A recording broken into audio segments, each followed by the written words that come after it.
নমস্কার বন্ধুরা, আজকে মঙ্গলবার। আমরা সাধারণত নিরামিষ খাই, সেই জন্যে ঘরে কিছু সবজি ছিল, সেই সবজি দিয়েই ঝটপট করে বানিয়ে ফেললাম শুক্তানি।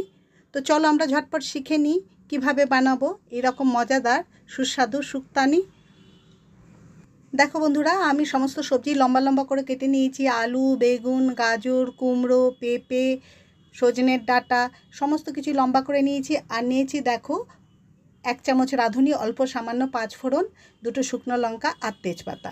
এগুলো সবই আমি সর্ষের তেলে ফোড়ন দিয়ে, ফোড়নটা মিষ্টি গন্ধ বেরোলে কেটে রাখা সবজিগুলো দিয়ে নেড়ে চেড়ে নেব। অল্প সামান্য লবণ দিয়ে আঁচে নিয়ে নেড়ে চেড়ে 3 মিনিটের জন্য ঢাকা দিয়ে দেবো।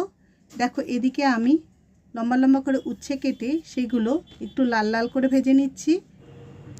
শুক্তোর সবজিটা কষানো হচ্ছে। এদিকে আমি 2 চামচ সর্ষে, 1 চামচ রাঁধুনি, অল্প সামান্য আদা আর কাঁচা লঙ্কা নিয়ে একটা পেস্ট বানিয়ে নিয়েছি।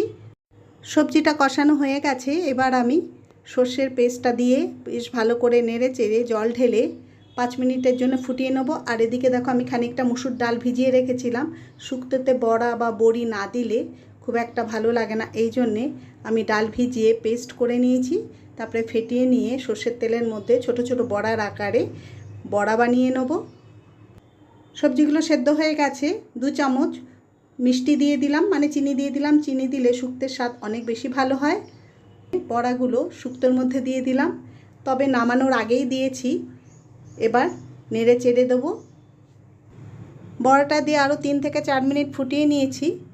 বড়ার মধ্যে শুক্তের ঝোলটাও বেশ ঢুকে গেছে আর সবজিগুলোও বেশ ভালো সেদ্ধ হয়ে গেছে। নামানোর আগে অল্প সামান্য ঘি দিয়ে নামিয়ে নিয়েছি। দুর্দান্ত হয়েছিল খেতে। তোমরাও এইভাবে ঝটপট বানিয়ে ফেলতে পারো।